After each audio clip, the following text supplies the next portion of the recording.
Hello everyone and welcome back to episode 5. We're delighted to have you here. My name is Luke. My name is Eric. And on this episode we're delighted to have a very special guest, a good friend of ours, MEP for Midlands North-West, Fine Gael MEP Maria Walsh. Thank you so much for being here.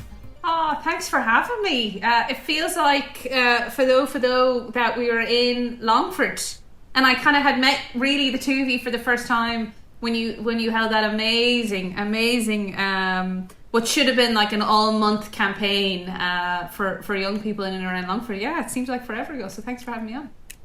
No, we're so happy to have you on, Maria. And I guess just to get stuck right into it, before getting into politics, because I think in conversations and interviews like this with stellar political figures like yourself, the conversation tends to always be centered on politics from start to finish. So to give the listeners a bit of an insight into who Maria is in 3 sentences, this is going to be somewhat of a challenge. Let people know who you are and something interesting about yourself in 3 sentences. Let's see if you can do it. Well, I'm going to fail. Like, have you met any other politician? And I love how the two of you are asking this question and being like, yeah, we would, would you be able to do it? Anyways, I'll stop digressing and hitting them up. So I'm 33. I'm the youngest Irish MEP representing Ireland currently until 2024, when we hopefully have a number of younger other MEPs representing the country. I didn't grow up in party politics. I did grow up in community activism and looking at social issues and youth issues in particular. And it was really only in the last few years where I decided to put my hand up and get involved. I did an event called With Women for Election and kind of stemmed from there. But my undergrad is journalism and visual media, and I would have born in the States, spent a number of years in the States, but very much Irish and European. Amazing. And I'd like to say, by the way, that the 3 sentences part was a joke. Yeah. I was like, if I hold my breath for long periods of time, it's like, it's not a full stop, it's just like a break. No, you did great. It was close enough. But anyway, Maria, being crowned Rose of Tralee is obviously one of the defining features of your career. What was one lesson or the best lesson you learned from that experience? Ooh, great question. So for anybody listening, I was the 2014 International Rose of Tralee, kind of known for a few things like being a pioneer, so someone who abstained from alcohol and other substances, having tattoos, and then being this little thing called the Gay Rose. So one of the biggest lessons from all of that was, conversations are incredibly important, and people are missing them, and were missing them at the time. So a huge part of who I was and what each International Rose is you're the bridge builder in many ways to what a modern Ireland looks like, and what a strong female looks like, and we have this ever-growing Irish diaspora community, those that were born in Ireland or those that call Ireland home now, and I think that's a really important connection there, and a gorgeous story in itself. So for me, one of the biggest things I learned is, as socially connected as we are, and as widespread as our Irish community is growing, people still wanted that year a face-to-face conversation, be it a few minutes or a couple hours, and just to change and to be challenged on what their perspective is in what a rose looks like, or a young person looks like, and a couple of big takeaways like that. And I think the more and more people I met, the more different boxes were being ticked, because we're not all one box or 2 boxes or 3 boxes, we're many different things. Yeah, that's amazing. And you were such a fantastic figure for the culture and for the Rose of Tralee generally. Everything you represented made you a very unique figure from the outset when it came to getting involved in politics. So you getting involved in politics was somewhat of an unprecedented thing. We've never seen a Rose of Tralee, a gay Rose of Tralee, just in a revolutionary manner get involved in politics and do something that hasn't been done before. So I guess that kind of phase through which you went between being the Rose of Tralee and getting involved in politics and becoming the kind of stellar political figure you are today, what occurred then? What transformed Maria and convinced her that getting involved in politics was the destiny for her? Yeah, another great question. I feel like I'm like with Gay Byrne right now, and This Is Your Life, and I'm kind of going, wow, let me think about that moment. But a couple of things acted as a big catalyst for me in the moment to actually sign the piece of paper to say, I want to put my hand up and get involved. And I'm a Obama baby. I was, my cousin who has since passed, he always kept me involved in American politics. And then when Obama came on the scene, I was at perfect age to be like, wow, like that authentic message, that leader. President Obama was looked physically different to me and was a different gender, but he was speaking to my essence and my values. Also on top of that, something I was only thinking about in the last few weeks was I was in first year, second year when 9/11 happened also, and the impact foreign policy has and the reaction that we have to that was also another catalyst. And I think each and every one of us picks up the different stories and chapters along our lives, and then you're at a crossroads and you either go to the one road which everybody journeys, or you need to actually start standing up for something different. And a couple of things happened post Rose for me. One was I decided to move back to Ireland full time. I was traveling back and forth over the Rose year. I had kept my full-time job in Philly, and then when I decided to jump home, it was so hard. It was so difficult to set up a business or reintroduce myself to Ireland again, which I could never understand. I'm like, I just represented and have this kick-ass year, and then I couldn't get meetings. And now, don't get me wrong, I wasn't expecting the red carpets and the tiaras and sashes anymore, but it was so difficult to get face-to-face with anybody. It was extremely difficult to ask questions and bounce ideas off people. I was flirting around with who I wanted to be and how I wanted to show up in those worlds, and I just kept, from the podium I was gifted in the Rose of Tralee, I was really searching for purpose and adding my voice to value versus just being something that wasn't true to me. Also within that space was the repeal of the eighth, and I remember particularly around social issues like that and referendums, and they're sexy and trendy and they're great and we need them, but I was really thrown away at the conversation and that polarization of us and them. And if you as a young woman didn't agree with repeal of the eighth, I met many women who didn't even feel comfortable saying that for whatever reason, because they felt like, right, we're being ostracized. It's like anybody who joins a political party. It's like, well, if you join a political party at a youth ring, that's what you are, which in actual case it's not, because we need to have different voices and visions and values at every political table, because that's how we evolve, and society and politics are actually on the same page versus society moving 100 steps faster than politics, and then you have this density in between.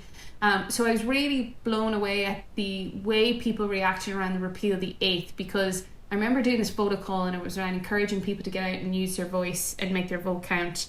And I remember talking to some groups and being like, so, the locals are coming up. And at the time I was so ignorant, I didn't even realise the Europeans were coming up, which makes me sound very uneducated around politics when I say those stories, but that's the truth. And the general was being floated about also. And I remember asking, well, the general actually came first. And I remember saying, so are you going to vote in the general, or what's your thoughts? And they were like, no, that really serves no purpose for me. And I remember scratching my head going, no, the reason we have referendums is because we have people to push legislation and policy and ask the question at local, national and whatever level. So if we didn't have the people that represent us at those levels, then we're never going to keep getting asked the questions to make social change the way we want them.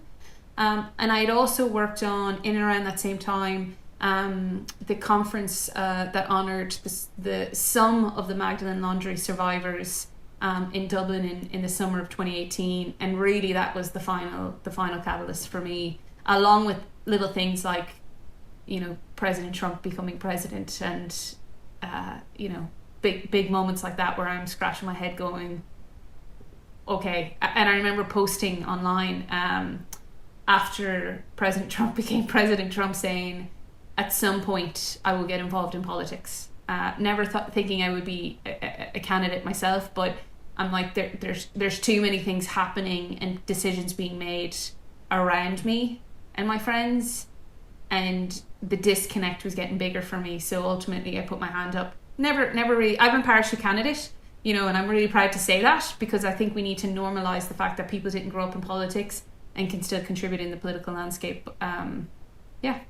You got to cut me off. Eric. Otherwise, I'm going to keep going on tangents. No, it's so hard not to listen to you. That was incredibly refreshing to listen to. You know, from your appreciation to kind of nuance and the complexity of individuals, and how it's okay for us to uphold particular political views and opinions, because that doesn't necessarily mean our heart is in a bad place. All the way to you talking about what actually spurred you to getting involved in politics. You know, it's very hard to cut you off, because I was very fascinated. I'm sure Luke was too, and everyone listening. And I'm being a true politician when my eyesight is looking around.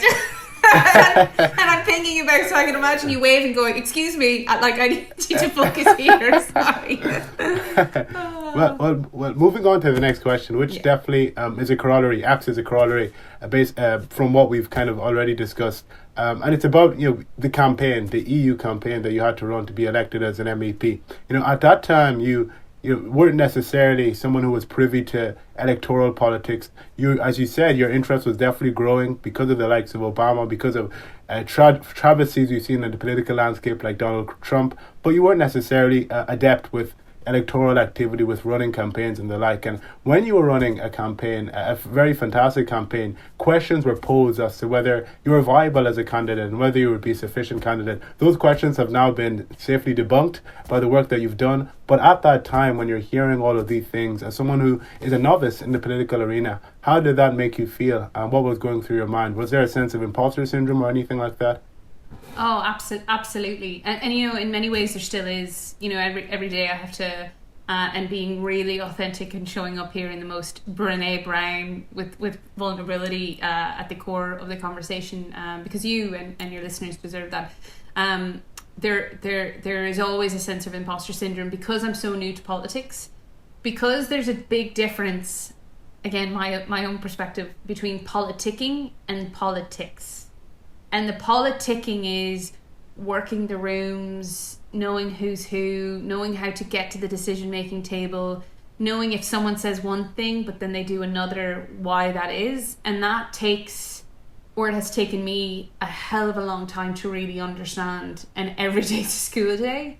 And then you have the politics, where people read, you know, in the media, which is sometimes a part of the politicking game too, you know, they read and they're like, but why isn't, you know, in my case, why is Maria doing this? Or why is she doing that? And why did she say this? When in actual fact, the nuances and the reasons why, you know, we vote certain ways, or the things that I'm trying to bring forth with my team is, you know, I talk about LGBTQI issues quite a bit. And one of the big challenges is, like, why does she keep talking about gay rights? We already have it in Ireland. When in actual fact, we're not even near close. And on a European context, we're nowhere near close. So yeah, we got certain things, and the referendum got us there, and a lot of political will got us there, and of course, ultimately, people got us over the line. But there's still great issues around trans communities, around mental health of LGBTQI, around the rural and urban divide, around social spaces for people to feel comfortable, around rainbow families. Like, I could go on and on. But fundamentally, you know, probably one of the hardest questions is the question you brought up to ask, and I still get asked this all the time. I'm by no means out into the field with the rest of the seasoned politicians quite yet. Is the why? You know, why politics? Why you? You know, you don't have any political experience. Why now? And for anybody listening who's thinking about it, you don't always have to have the crisp mission statement of why ready, but if you had bullet points, or you could give examples as to what you're seeing and what you think. And I think the biggest issue around diversity and women getting involved, young people getting involved in politics, is perhaps that why, like, but it ends up being like, why not? I don't want to look like them and I don't want to sound like that. Ultimately, I didn't see anybody who looked like me and sounded like me and believed in the things I did running for Europe or in a political party or the space that I wanted to grow up in. Like, I am a culture. I'm very proud of it. I want to live and work in this part of the world. I don't believe everything needs to happen around big cities. Absolutely, Galway City is fab, as is a lot of the other cities in Midlands North-West, the constituency. You know, I was honoured and honoured to represent. But there's a hell of a lot more, and should be a lot more balance going on in other areas. So like, if I always came back to, if I don't begin to chip away at that image of what a politician looks like, then I am no better than my friends and family and community members who sits in their armchairs quite comfortably and are like activists, but yet stand up and then not want to get involved. And really that's what the why that came back to me. And when I thought about imposter syndrome, which, as I said, I continue to go back to, it's like, how do I break the image of, absolutely, it's really comfortable not to do anything, and it's even more comfortable to go online and throw BS around and bitch and moan, and it's even more comfortable when you're around friends and mates to be like, well, damn this, and they didn't do this and they said that. But if you're not willing to break the cycle, then you need to question why you're showing up in this world and how you can show up differently, and ultimately that's kind of what I always came back to. And it's a really fun campaign, but it is a beast of an area, and it all starts and Luke, like both of you know better than I do, it starts with your kitchen table, and you need to have like the logistics of it. You need to have different networks to tell you, like, that mate that you know is going to cheerlead you even when you're making the dumbest mistake in the world, and you need to have them on speed dial, and then you need to have someone else to say, like, get up, like get up and get going. And like, you have to have those type of personalities in your life. We all have them. Sometimes we don't want to face them, but they're important to have over a campaign.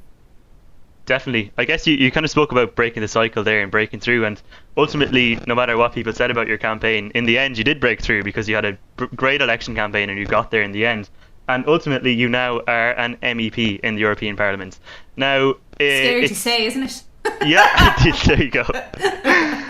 I guess we hear about MEPs all the time, yeah. But I do think that people don't actually understand what MEPs do. And I'll be honest, at times I struggle to understand what the role of MEP actually is. So I guess, would you be able to give the listener an insight into what an MEP does and what your kind of day-to-day job looks like? Yeah, and like, really, I joke often about after a hard day or a difficult vote, and you're kind of scratch your head going, I don't remember reading this in the job description of being an MEP. Like, this is nonsense. But ultimately, we are policy and legislators. Our job is to challenge and push and drive on a European context different changes across environmental, employment, across farming, you name it, it all happens there. Where it gets really difficult is people often say, but who are actually the leaders in the European institutions? So we've three bodies. We're the Parliament, over 700 members representing all member states, and then you have the Commission, which is, it was described to me as the management company, those that are putting forward things you need to encourage because they need to drive it, and they're the bridge builders between you and the Commission, which is ultimately where our member states represent, so our heads of government and certain ministers collide. So, but for us is, like, we can pass legislation, so around, greatest example I can give is like the LGBTQI resolution. So we would have worked, my team and I, really closely with MEPs from right across the political spectrum that believes in equality. We would have put amendments in. We would have made sure we were thinking about different groups, from disabilities to migrants to trans rights in particular, to like the mental health of LGBTQI, to like access to free movements. And then ultimately that it was a resolution. It wasn't necessarily attached to policy or funding change, but it was a strong message coming from the Parliament. And then we passed it off. The Commission supported us because they're also they have built an LGBTQI strategy, and then it's passed off to the council members. But if they don't act it in the member state, that's kind of where we fall short. It's like, we pass things and then it could take 3 to 5 years for it to come down into member states if they decide to buy into it or not. which is probably one of the most difficult things as a young new politician, where you're like, we voted on that 2 months ago. That should, that was done on a Friday. That should have been in the country on the Monday. Like, I gave you the weekend off. Like, I don't understand why we're still not seeing the balance there. But ultimately that's kind of what it is. And then when we moved into policy and legislation, you're basically setting the tone, attaching words to bigger issues and stronger issues, so that the EU as a whole moves in the most competitive, free-moving, opportunistic, fundamental rights way. So which I'm going to let you in some truth here. I didn't realize how like text-driven it would be.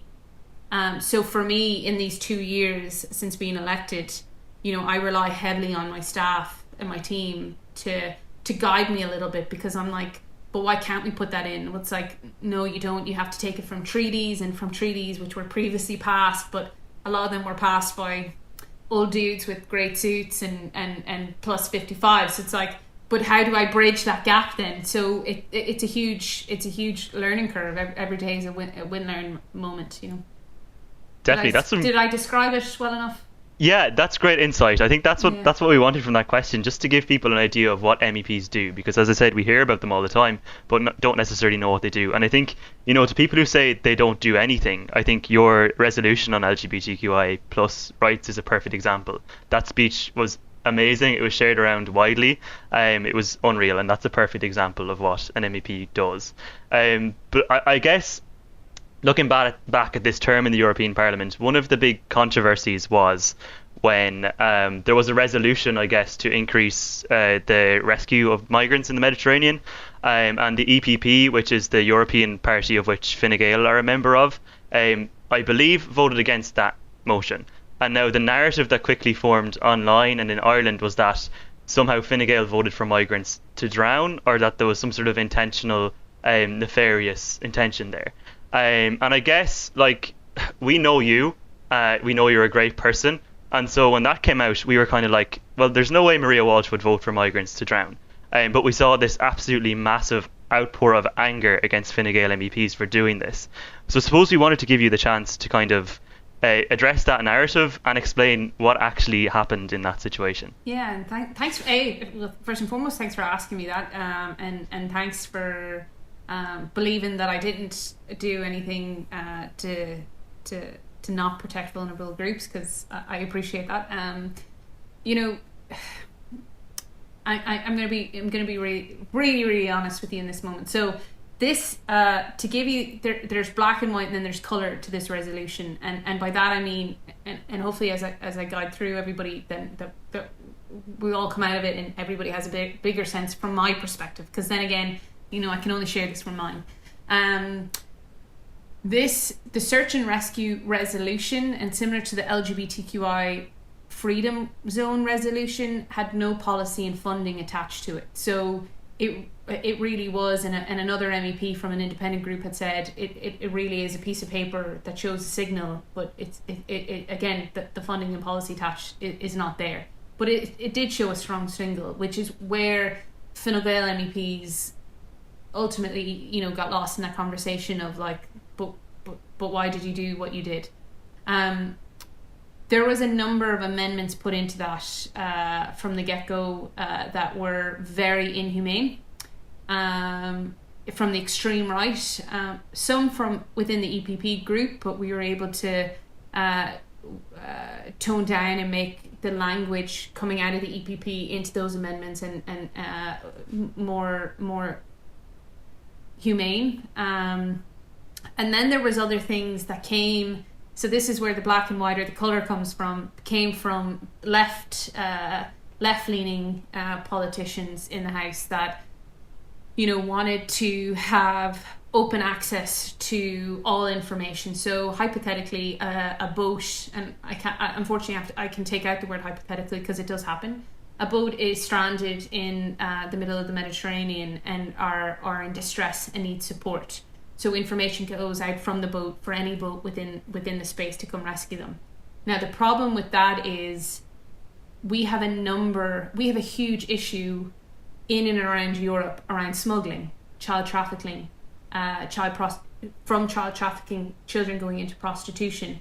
And I've been attacked many a time to say, well, you're sitting comfortably in that and able to give that, but that actually is not the case.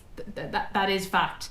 So what we had put in a number of amendments from an EPP group side was that any information is going to Frontex, which is the EU border control, and so that boats that are safe, are licensed and are viable, go and protect people.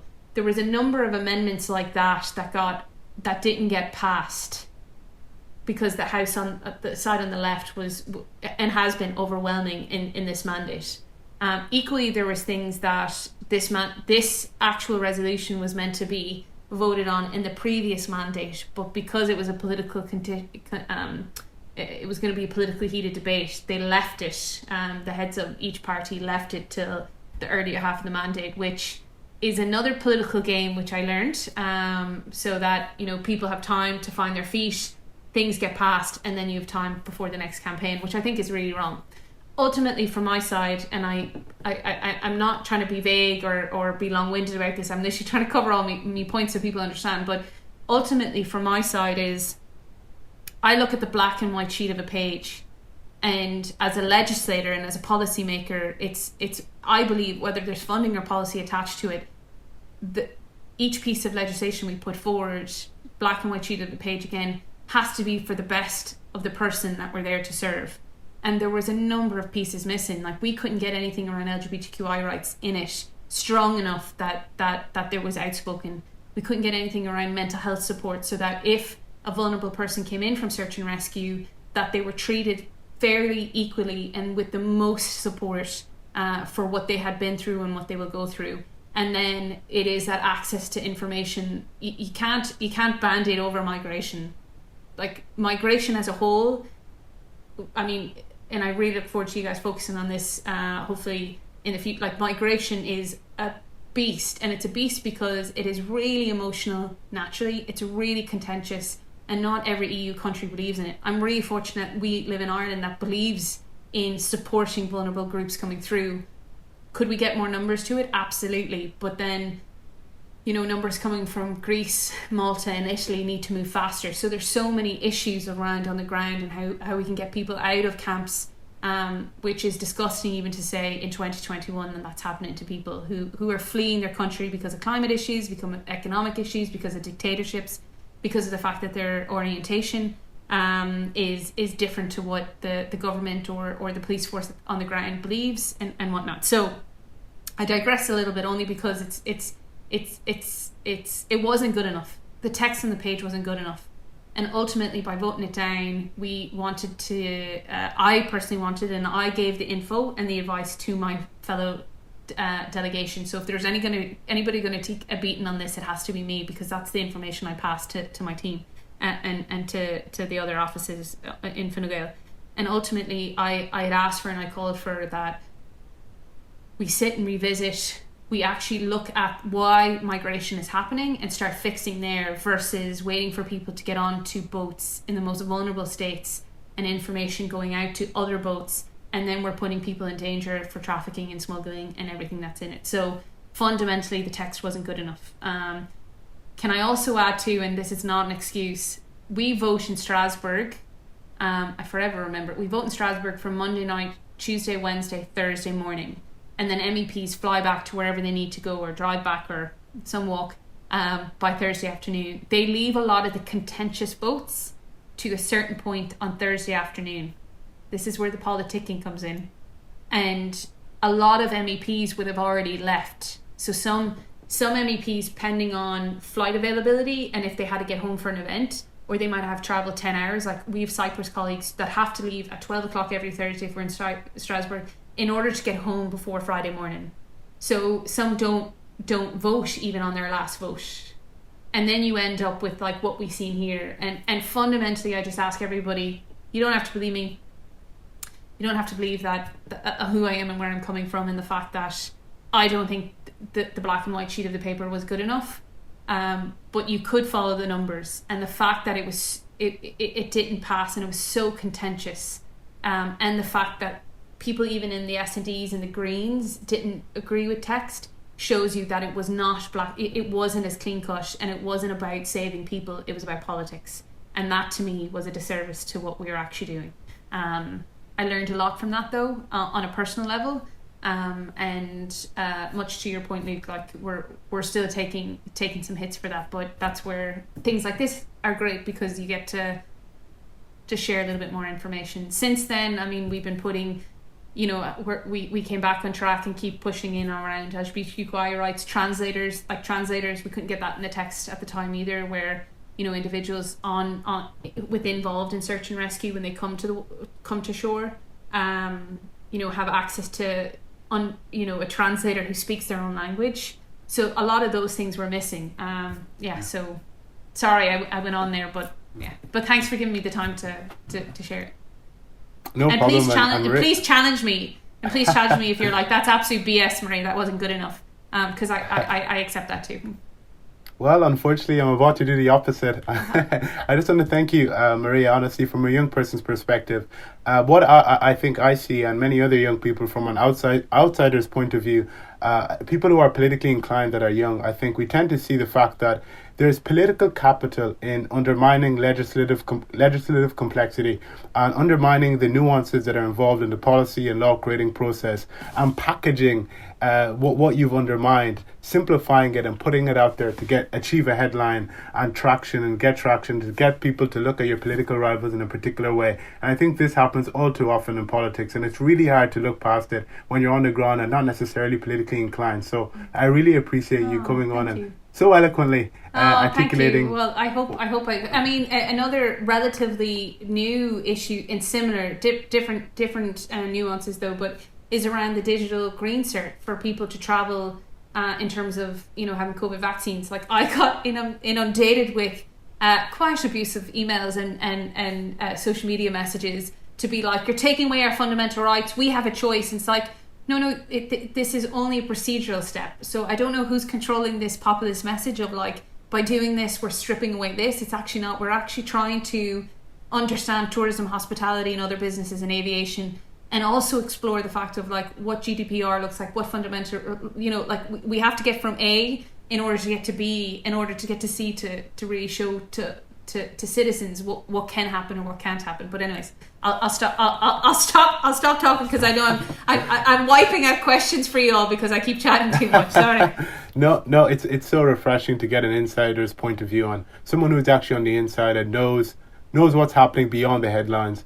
I guess to retract a bit and get back to the particular phase in your life we spoke about, where you were transitioning into the political sphere, and you had to decide which party you wanted to join. You chose Fine Gael. So would you like to let everyone listening know why Fine Gael? Why did you choose Fine Gael? What appealed to you? What spoke to you? And what lured you into the party?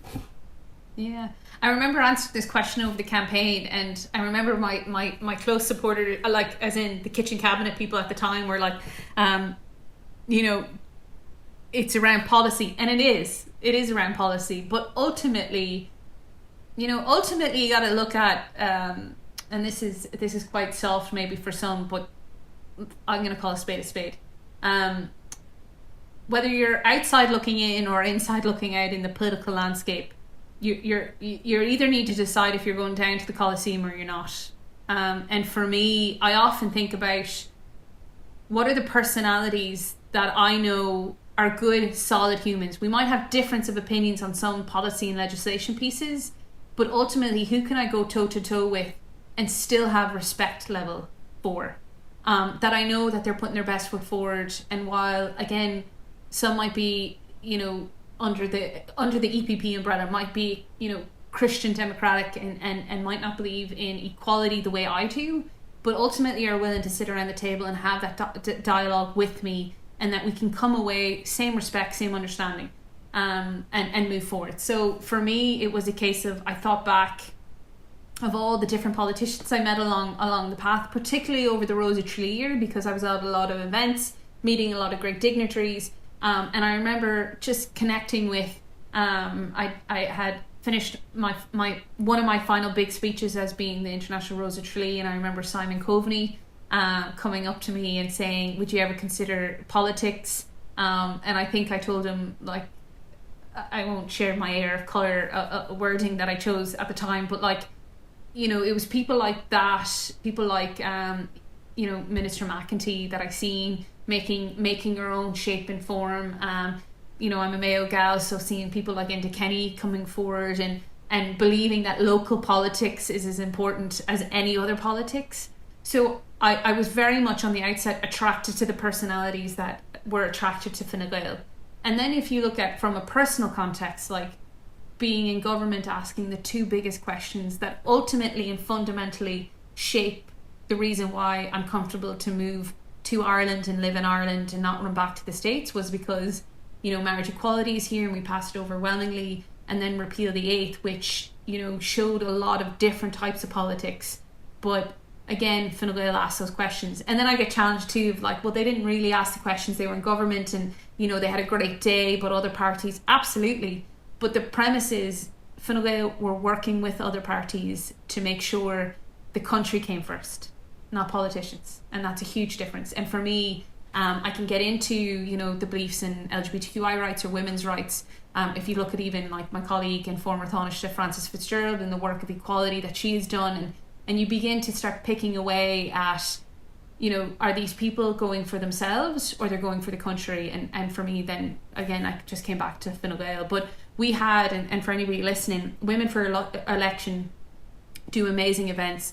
And one of the events I had been to when I was deciding, much like y'all, flirting with whichever political group I might align with, they had done it, like, I call it a speed dating exercise, but I probably shouldn't say that because it's a little bit politically incorrect. But they had a room, it was in WeWorks in Dublin, and they had a room with all, you know, all political parties, and, you know, you went around and you met different representatives and like different members, and it was a great, I wish she actually did more of that, because I think it was a great way to like see what the party stood for, see what they pitched, and ultimately if you're going to run as a candidate, you know, or as a member or whatever way, yeah, they need to do a little bit of work to get you, you know, like political groups are in competition with the GAA, are in competition with different organisations, are in competition with many different things in the community, because we're trying to attract people, get their time in order to make the country better.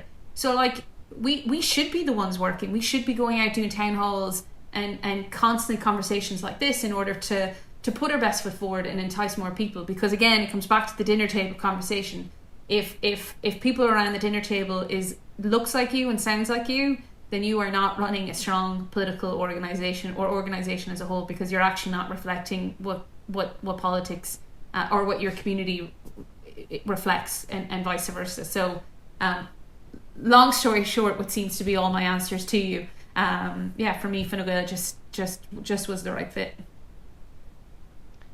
Fab. Well, Maria, it's come to the last section of the interview. No worries at all. No, we've had great insight there. But I guess we've come through your career from Rose of Tralee to European Parliament. Now we're going to look ahead to the future. Where does Maria Walsh go from here? Do you want to run again for the European elections? Does the Dáil or the Seanad sound like a good option for you in the future? But also, when me and Eric spoke about this, we did think that, you know, a former Rose of Tralee experience on the international stage, would the Irish presidency ever spark your interest? Please what say do you yes.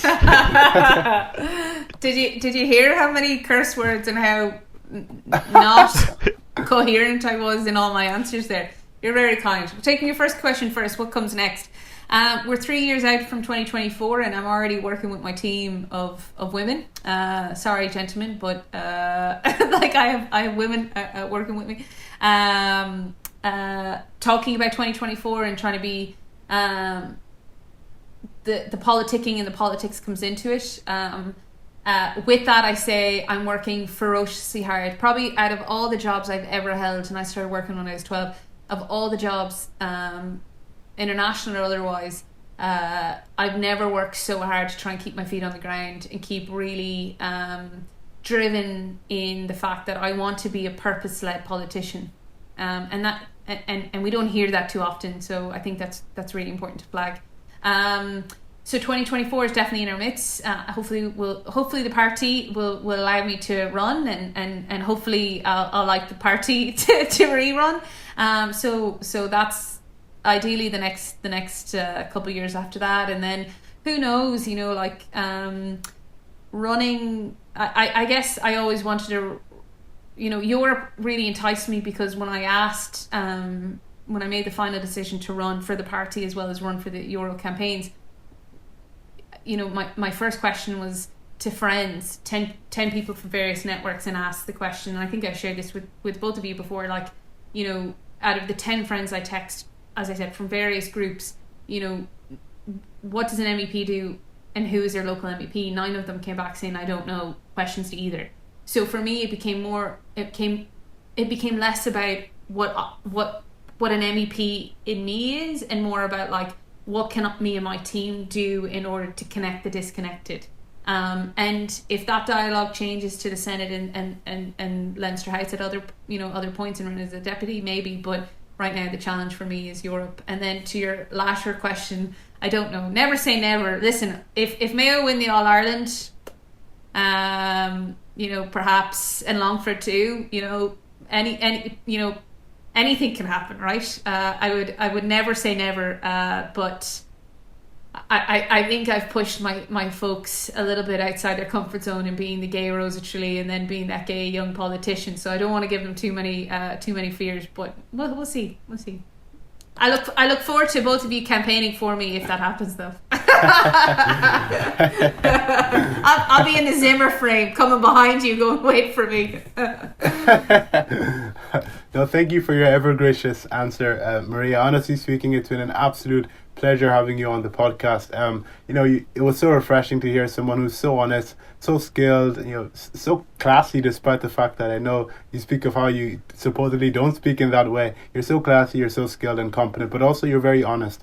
And I think that's really refreshing for a lot of young people. You don't necessarily come off with the veneer of perfection that a lot of political figures might want to. You let people know that you're a human being who's really competent, but also who's just a human being. And that's what we all love about you. So thanks so much for coming on, and hopefully we can have you on again down the line. Yeah, thank you. And I love the fact that you two are our version of Pod Save America, and I want to put that out there in the recording, because I think this is wicked, and I'm so grateful, because these are the conversations, be it as a guest, and most importantly as a listener, that we as public representatives need to start engaging and listening to, because you ultimately are going to be, I said it before, Taoiseach and Taoiseach coming forth. You can switch the roles in whatever years you decide to run, and I think that's really important, that we start breaking down the barriers, and as you say, the language to what politics needs to be and what it looks like. And with that, I don't know when this will go out, but if it goes out soon, I just want to flag, there's an amazing European event called Eye on the Edge, running from the 23rd to the 25th of April.